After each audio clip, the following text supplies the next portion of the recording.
finish up talking on the IBS, the post-infection IBS. If that's the way. Yeah. I think I feel like I'm getting better. But you know, it has made me unemployed, which sucks. Yeah. But it also gives me a bit more time to work on Smackdown. And there's just this massive backlog of videos, different types that I'm just trying to get through, and just get some content out there for people, because it has been pretty scary with health. You know, I had when it got really bad, I had one night where I had a tachycardia, I think, where my heart just was beating like a fucked clock, and I thought I was going to die. It was very scary, and it gave me like death anxiety for months. And it was just playing on my mind. I was in a very dark place for a while last year, just constantly worried that any moment I was going to just die. And so that really gave me the drive to just try and make as many videos as I could. I was just thinking, well, if I'm going to die, at least go out making people laugh and smile and just get something out there. And then, you know, you just imagine your funeral as well. You just get very existential and just imagine, well, who's going to attend my funeral? Will there be YouTubers? Will there be a picture of me next to my coffin, but then a picture of Professor Tosspot as well? You wouldn't be in the vicar's they would gonna say? They're gonna have an open casket and they're gonna cover your face and just have your hand with the the puppet on it instead. I was thinking, would they bury me? They'd bury me. They'd bury you. They'd bury This you. is such a dark and then thought. have a little coffin next to you as well for the puppet. Yeah, I just imagine the eulogies. I think it'd just be really weird. It'd be You know?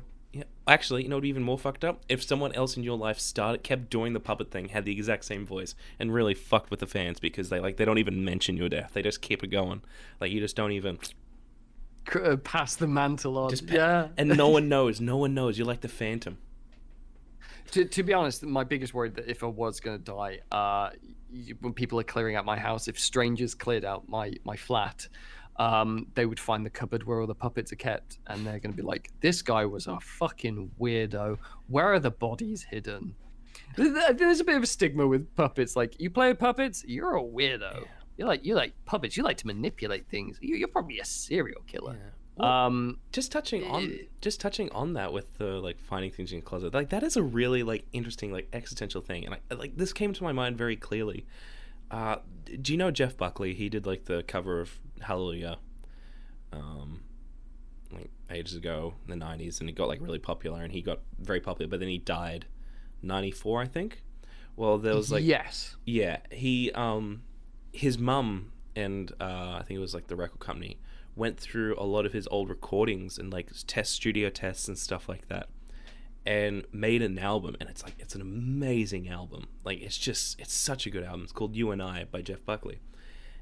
But the thing is, they have this extended version, and in this extended version, he's sitting there because he sings like this like classic song, but then he just starts doing a reggae thing, and he goes on talking about like, oh, I can't do reggae anymore because all the people are like and he's doing this like in the 90s, so it's like really interesting to hear this because it's like the same as what we hear now. He's like, oh, too many people being PC over like bloody reggae, and you know, getting a bad review because he thought it was distasteful, blah blah. And he's going to be like, man, you know, one day when I die, people are gonna just crawl into this like basement and find all these tapes of me singing reggae.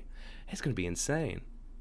And it just sort of like took me back, and I'm like, holy shit, this record is like what he was like wondering would happen. And it gives you like a little existential thing of like, holy shit, like what happens, like what could people crawl up and find from me after like I die? Exactly. It was like I said, it was a very dark place for me, and I was having all these existential thoughts like, oh, what legacy do I leave behind? Will I be remembered for Professor Tosspot? So be it. You've got friends and family, but then there just came points like, oh, you know what? I'm thinking about this too much. I'm thinking about death way too much. I need to start living, and just focus on that. But it's a pretty rough place. But there's loads of instances where celebrities have left things where you think, oh, I wonder what they've left behind. I mean, there are the cases like, you know, David Carradine's like, oh, he's hanging in stockings and his willy's out. Okay. There are bad ways to go. As long as you Michael don't do Hutchinson, the in old excess. choke and stroke. Yeah. Don't do a choke and stroke before you die. Michael Hutchinson, lead singer of, autoerotic. In Excess, Yeah. choking himself, Yeah. broom up his butt, allegedly. Oh, Like, I don't know if that's true. It's just everyone in Australia says that. That's gotta be the worst. Well, like, Uh, there's this like a mini documentary series of like Michael Hutchinson in excess, and they try and like make like the lead up to his death, like he's like calling people, and it's like, oh, like he's like really sad, like he's really like, oh no, and you're like, oh shit, you're gonna kill himself, and then afterwards like, yeah, he just did like asphyxiation or whatever. Yeah, it wasn't actually like that sad. We just tried to make it seem like it was a really sad thing when he just fucked up the jack off. Like, I don't know. It like felt really like ugh. should have used the buddy system. Yeah. I know that's the awkward one, isn't it? You can't dress it up in a, you know, I mean, if you did like charity work, it's still just a bit weird. Like, you know, at the eulogy, it's like, I helped clean landmines in Africa, and it was shame about his passing, and in the back of everyone's mind, everyone's thinking choke and stroke, choke and stroke, choke and stroke. He was joking it. You know, yeah. It's also why I was, you know, last year I was always worried about dying on the toilet. Like, oh yeah. Once if this strain is my last one. Doing the Elvis. And you can read about EMTs finding people in weird positions and stuff when they die, and just there's no good way about it. I mean, dying is generally not very pleasant thing. Well, obviously, it's not pleasant, but there's no way you can dress it up to be like noble and stuff. Like, sometimes you'll shit the bed, or even more embarrassing, there's angel lust, what they call in the business, where you die with an erection and the blood doesn't move, so it stays there. So you have a permanent boner when you die. God forbid if you do a full open casket, because that's going to be awkward. Yeah, so there's no dignity in it, and you bloat and you smell if you've been left too long. Yeah. So. I like. Well, this interview went to a strange direction. Well, like, you know what it's an existentialism. Well, you know what's even great about this? Like, we're talking about like existentialism and shit, and we just get to talking about the choke and stroke and having erections during your death. Like, this is the beauty of it, is that, you know, it's like, well, you know, like, this is really interesting. Yeah, but you don't want to die with the choke and stroke. You're like, oh, true. Well, I think it's important that we give advice to people as well. You know, don't die on the toilet, don't die doing autoerotic asphyxiation.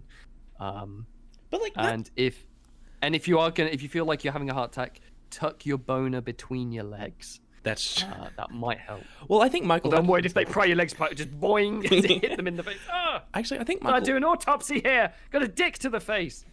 I think Michael Hutchinson did the biggest sacrifice for the entire world. Like, when you think about it, like, think about how many people didn't try it because they knew the reaction and like the absolute ridicule he got for doing it. Like, that man really is a hero in my eyes. Like, he saved probably a lot of men's lives because he said, like, he showed that if you die during this is the worst possible way you could die. Like, this is the most embarrassing thing. I think a lot of people would have been put off by that. So, you know what? You're pretty alright in my eyes, Michael Hutchinson. Yeah. You did alright. I'm proud of you. Looking down on us. Complete disgust.